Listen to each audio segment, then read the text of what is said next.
President Trump on öelnud, et leping on lähedal, kuid tegelikult on pooled endiselt kaugel kokkuleppest. Dima Torsok.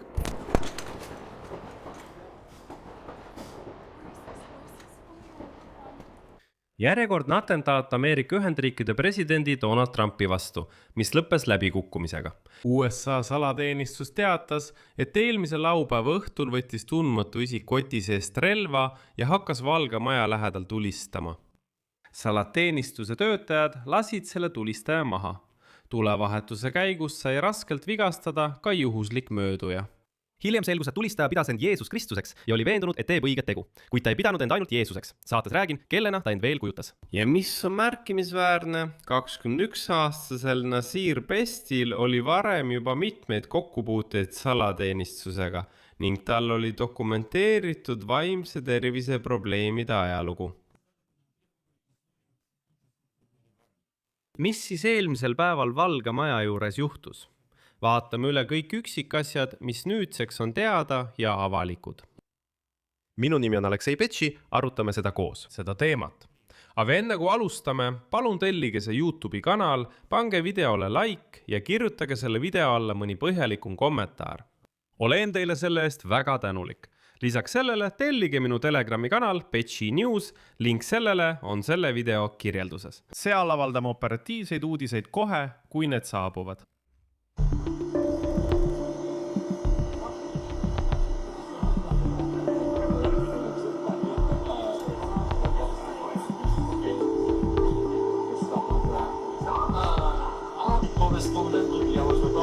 Znowu mamy do czynienia z sytuacją, gdy ktoś sięga po broń i musi interweniować Secret Service i znowu programowo o tym wypadło.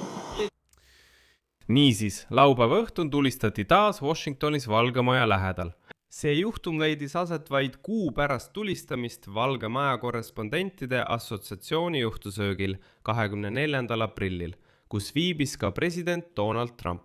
USA president reageeris oma sotsiaalvõrgustikus True Social, kiites salateenistust kiire ja professionaalse tegutsemise eest. Edasi Trumpi tsitaat. See sündmus leidis aset kuu pärast tulistamist Valge Maja korrespondentide õhtusöögil ja see näitab, kui oluline on kõigi tulevaste presidentide jaoks tagada kõige turvalisem ja kindlam omataoline ruum, mis kunagi Washingtonis ehitatud. Meie riigi rahvuslik julgeolek nõuab seda. Trump kirjutas selle, tõenäoliselt pidades silmas tema ajal alustatud pallisaali või vastuvõtusaali ehitamist Valges Majas.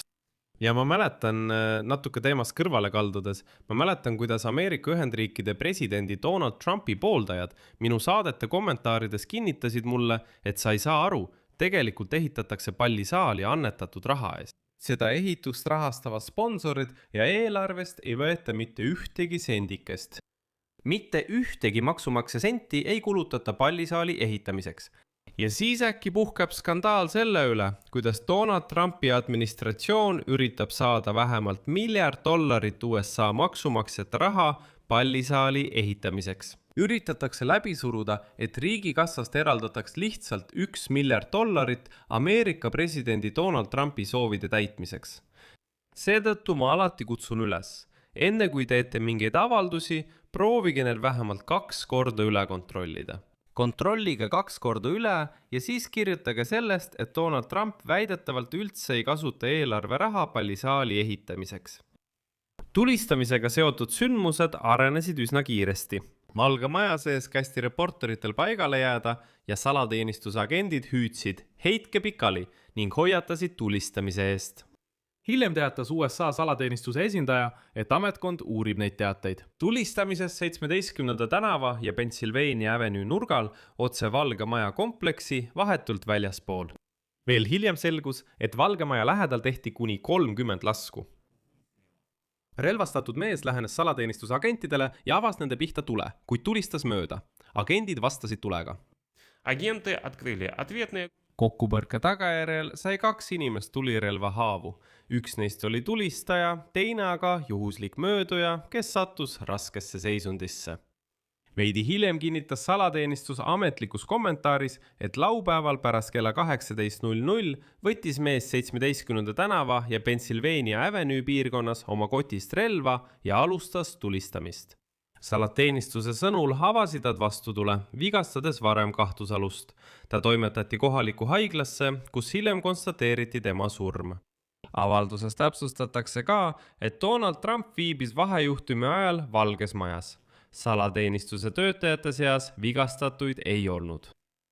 Hiljem sai teatavaks, et kahtlusalune tuvastati kui 21-aastane Nazir Best. Varem oli tal juba kokkupuuteid salateenistusega, sealhulgas 2025 aasta juunis, kui ta tõkestas Valge Maja sissesõidutee. Kuu aega hiljem arreteeris salateenistus selle Nazir Besti uuesti, pärast seda, kui ta üritas sõita Valge Maja kompleksi sissesõiduteele. Pärast seda tegi kohtunik otsuse, mis kohustas teda Valge Maja territooriumile mitte lähenema. Ja nende juhtumite uurimise käigus avastasid uurijad eelmisel aastal, et Best avaldas sotsiaalmeedias erinevaid väiteid, sealhulgas väites, et tema on tõeline Osama bin Laden. Ta ütles, et teie tapsite hoopis kellegi teise. Mina olen tõeline Osama bin Laden. Samuti kirjutas ta vähemalt korra postituse, mis viitas tema soovile teha kahju Donald Trumpile. Veel mitmes postituses nimetas ta end Jeesus Kristuseks, kellel on missioon likvideerida juhtkond. Kuid politsei ei olnud varem kokku puutunud sellega, et see kahtlusalune oleks käitunud agressiivselt või kasutanud relva. Ta oli küll rahutu, kuid ohutu. Tahan märkida, et see juhtum toimus vähem kui kuu pärast tulistamist Valge Maja korrespondentide assotsiatsiooni õhtusöögil, kus viibis ka Donald Trump. See oli aprilli lõpus. Washington Hiltoni hotelli foajees, kus korrus allpool toimus Valge Maja korrespondentide assotsiatsiooni õhtusöök, kostsid lasud. Ja siis viidi USA president, esimene Lady Melania Trump ja asepresident J.D. Vance turvatöötajate poolt kiiresti saalist välja. Ametnike sõnul astusid turvateenistuse töötajad tulevahetusse oletatava ründajaga ja kahjutustasid ta. Politsei teatas, et tal oli kaasas 2 tulirelva ja noad. Rünnaku toimepanijaks osutus 31-aastane Cole Thomas Allen.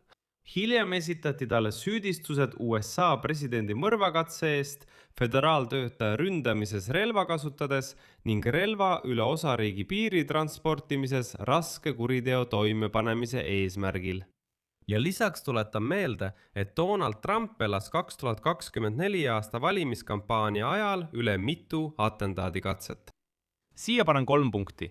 Kirjutage oma arvamus ja järeldused selle saate kommentaaridesse. Tellige kanal, vajutage kellukesele ja ärge unustage laiki panna. Kui soovite toetada selle YouTube'i kanali tööd, saate seda teha mis tahes annetusega selle video all olevate linkide ja rekvisiitide kaudu või teie ekraanil oleva QR-koodi abil. Sellega on kõik. Hoolitsege enda eest. Kõigile head aega!